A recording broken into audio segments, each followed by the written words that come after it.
Oh, Oh, boom, boom, boom. Live. Here we are. Adam, my friend. yes. Friend. I thought we were cousins. Friend, cousin, partner. I don't know if you know, but we are live right now on LinkedIn. I'm aware. Yeah, this on little thing YouTube. right above me says live. Yep. And on Facebook. And we've missed this the last couple of weeks. For those that don't know, we are normally on every week. We do a segment called What Say You? We get questions from investors in every week asking us different opinions and scenarios. And we bring those questions right here live and give our perspective, our answers to them in our segment called What Say You? And we are brought to you live from our studio broadcast here in Tinton Falls, New Jersey, aka our office. So let's get right into it today, Adam, because I'm kind of hungry. I'll be honest with you. I'm starving, dude. Yeah, Let's get to it. I'm getting the shakies over here. Yeah.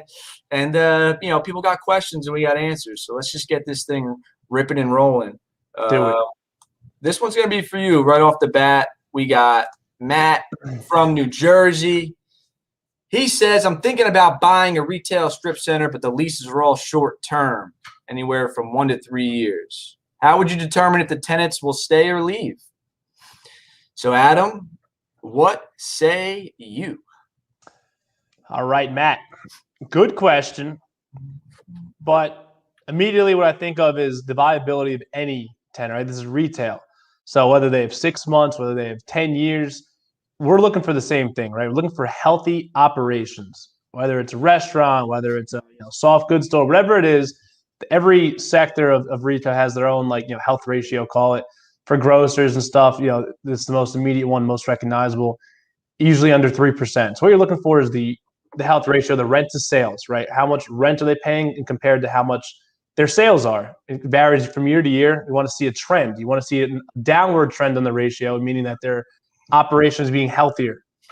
So again, what you're looking for to determine if they're going to leave, health of operation, who's behind the thing, right? Who's actually running the store? Who's running the storefront, the business? Is it a mom and pop? Is it a corporation? Are they going in and out of managers? You're looking for just overall repeat customers, looking for traffic, looking for there's a number of things. We'd probably make a bullet list of this thing, but overall, how are they doing, right? If they're up in 6 months, are they going to stay? What's going to make them want to stay? Good sales, good traffic, good synergy, well-maintained property. There's a number of different things. Operation is number one. And also, who's paying you rent? That comes also into play here. You were about to say something over there, Dan. No, so yeah, question for you, right? Because obviously we can't always get sales on some of these tenants, whether or not because the lease, doesn't stipulate it or whatever the situation is. So what do you think, if you just had to have a conversation with a tenant or you were just visiting the property, like what do you think some indicators could be on how, or some questions you could ask the tenant maybe even on whether or not, how successful they are at the property? Sure. So we're asking like the manager or like whoever runs the store at the time. Yeah. Let's say it's a mom and pop owner. You could talk, you're talking to the owner, the guy that's working there. He owns the place. He's working in it every day. Sure. Maybe flat out, you can ask the guy how their sales are. He may or may not know off the top of his head, but he'll have a good indication. He'll say, listen, we're doing really well this year. Or like, holy shit, COVID really crushed us, but we're making a great comeback. Even pre-COVID time. Huh? Sorry, I got excited. I saw Tam. What's up, Tam? Flat out ask them how they're doing. Ask them how traffic's been, how their inventory is. You can also take a look around, see if it's busy, see if it's busy in the entire retail strip center as a whole or this individual store. You can see if it's messy or not. There's a lot you can do from observation, but flat out ask them how their sales are, how their growth is, how many employees they've either gained or lost, how their hours have changed. Inventory would also be a big telltale sign. Take a look in their back room or behind wherever their garbage is. If they have a lot of boxes, obviously you have to do some sort of comparison prior, but just flat out have a conversation with them. Yeah, fair enough. All right. Moving along here, I think this was going to be for me, so I'll let you do the honors. You make the button pop up. Boom. Boom. George, Staten Island. practically neighbors. He's owned and managed apartment units, but now he's considering getting into commercial. What tips can you give him for looking at deals, Dan? What say you for George? Georgie boy. Is that George Costanza, do we think? That would be sick if it was George Costanza. That would be pretty cool. Yo, speaking of Staten Island, I'll get to George's question in a second. Are you in Staten Island or on Staten Island? Because I know there's a Or is he little from bit. Staten Island? That's what I'm saying. Like, if you're visiting Staten Island, like, do you say, I was in Staten Island today or I was on Staten Island today? I feel like people go back and forth. It's a little confusing. I'm just saying, guys, figure it out, you know? Honestly, it's like they'd say I'm from the island. Same with the Long Island. I don't know if you're in or on it. They're just from it. It's like a Narnia or something. Yeah, right. All right. So Georgie boy, you're in apartments, you're going into commercials, tips for looking at deals. I made a post about this the other day. It might've been because I saw this question come in and sparked my idea, but I forget why. One of the biggest things, especially if you're getting into commercial and you're looking at a deal and you're looking at numbers based on 2020, right? And we get the brokers offering memorandum. We all know how awesome the brokers underwriting tends to be. One thing to keep in mind, a lot of owners, us included, Progress Realty Partners included, in 2020, we cut back on a lot of expenses, especially when we were in the thick of COVID. Right. So just off the top of my head, I know we cut back on landscaping. We cut back on garbage removal. Utilities were down because some of the stores were closed in some parts. So, you know, when you look at the expense numbers that you're given, and if they're based on 2020, I would right off the bat, I would add an additional anywhere from like 10 to 20% on top of whatever that number is. So if the broker OM is showing you $100,000 in expenses, I would just make a general assumption that it would be more like 110 to 120 in a normal year, right? Say 2019. Now, if you can get, of course, you always want to ask for trailing, we always ask for trailing 3, but with 2020 kind of being an abnormality, I would minimally want trailing 4, right? 17, 18, 19, and 20, and see how the property expenses change, see how the income changed. You really want to get some type of, consistency in the expenses. And 2020 was an abnormality for a lot of owners. So if you're going to base buying a property off the 2020 numbers, chances are your expenses are going to be higher in 2021. Your income could also be higher in 2021. But that would be something I would look out for. Ask for the 2019, 2018 numbers, 2017 if you can get them. If you can't get any historicals, I mean, we would just add another 10 to 20% on top of the 2020 expense numbers. At least this way you got a little bit of a buffer for when the expenses do increase in 2021. So that's what I would say. And Dan, great point. And you also mentioned something else related. You said income may also be higher in 2021. Yeah. Why is that? Well, because you got tenants that had deferred rent, that they're paying back in 2021, which, and I'm glad you brought this up, right? We're looking at a deal right now. You brought it up. I didn't bring it up. You just sparked the thought in my head. So if you're dealing with a property that has deferred rents and you're going to negotiate with the seller to get them those deferred rents that they were owed for 2020, one thing that I would want to know is, okay, that's fine. We can work something out. Are you going to be paying management expenses on that collected income? And if you are, make sure that the seller's fronting the bill for that or paying you, if your management fee is 3% on collected income, I would work something out with the seller where they're going to actually pay that 3%, or maybe you take it out of what you give them in collection. But that's something to keep in mind too. And it might not turn out to be a lot of money, but if you're going to collect income and pay your management company a fee based on that collected income, and you're just giving it right to somebody else, right? You're throwing money away. You might as well just hold the $100 bill up with a lighter underneath it and just watch it go on fire. Or just give it to me. That's cool. Yeah, or just give it to Adam. But that's something I would keep in mind too. Deferred that's a great point. Collections, how that's going to work out in your negotiations. All right. Excellent point.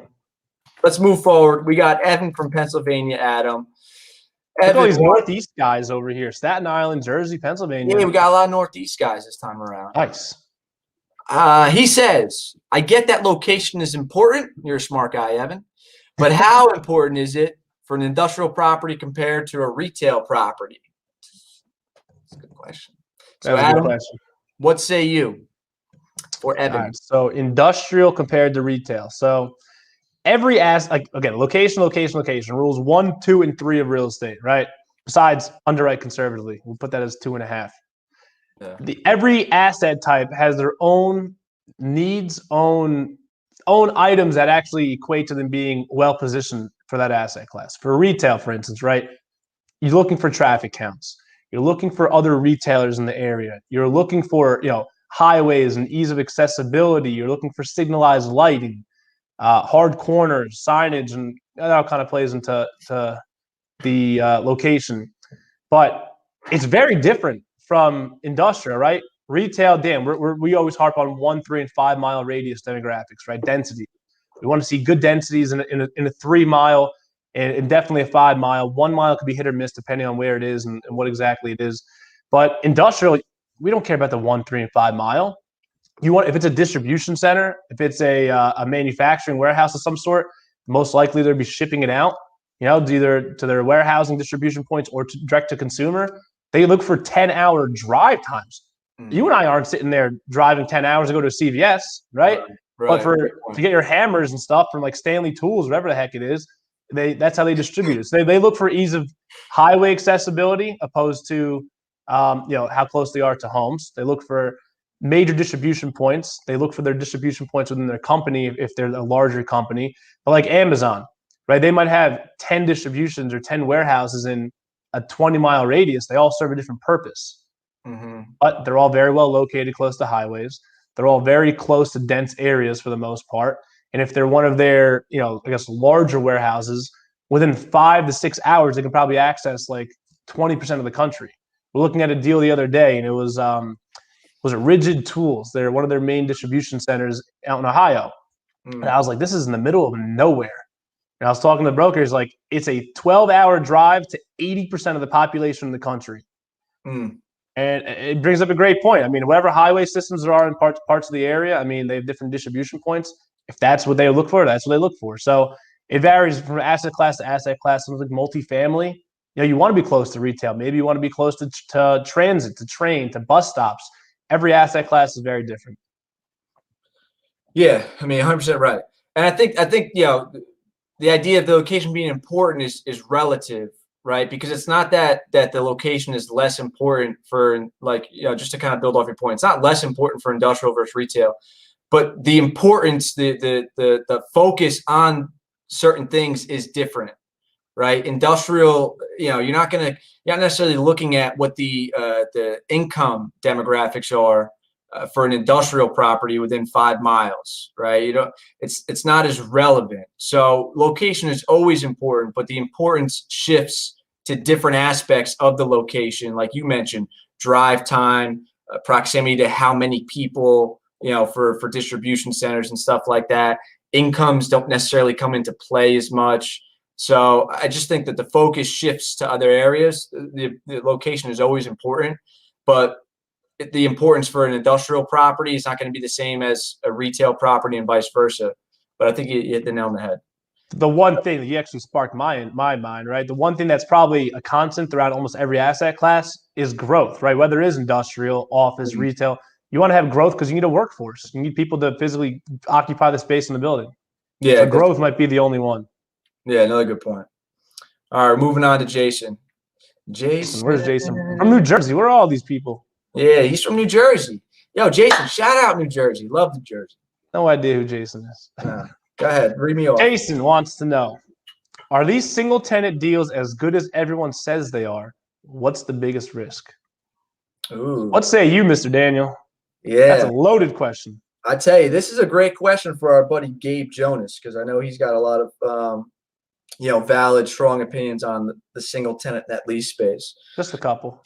Yeah, listen, single tenant deals are perfect for people who don't want the landlord responsibilities, right? You don't want to be dealing with fixing toilets, landscaping, you want the responsibilities on the tenant. You just want to collect rent. So from that aspect, single tenant deals are great. The only issue, I shouldn't say the only, there's a couple issues, but what you run into, and especially for newly constructed Chick-fil-A's, newly constructed gas stations, name your fast food place, XYZ. The rent per square foot is astronomical. If they were to ever leave, unless you're getting another national, QSR in the case of a fast food place moving out, or a national gas station to backfill the space, you're never going to be able to replicate the rent they're paying. So a lot of times you'll see in a market that maybe in a normal retail, mom and pop strip centers, the average rent is $20 a foot. You'll see these single tenant net lease deals. They're paying 35, 40, 50, $60 a foot, 70, $80. I mean, like, it's astronomical sometimes. And they have bumps. So it starts out at 35 or 40. Year 10, you're at 50. Well, and I tell you, I mean, speaking of bumps, that's one of the things that, we personally don't like, is that a lot of these single tenant deals, especially when you're talking about Dollar Generals, Walgreens, any of your drugstores, you name it, there normally aren't any annual increases in the rent. A lot of times you'll see it's every 5 years, or like in a Dollar General case, there's only rent increases in the option periods. So you buy a brand new constructed Dollar General that has a new 10 or 15-year lease, your rent is flat for those 10 or 15 years. You don't get a bump until they take their option, and their option's not guaranteed. Yeah, right? If they take their option. Yeah, if. So you're talking about the same income level for 15 years, and unless inflation becomes a word that's obsolete in our economy, your dollar, the money you collect today is not going to be the same 5, 7, 10, 15 years from now. So, the value of the investment is going down every day. So those are the two biggest risks. It's what they're paying per square foot, and how you're going to backfill this thing if they were to leave. And how do you hedge against inflation on these deals?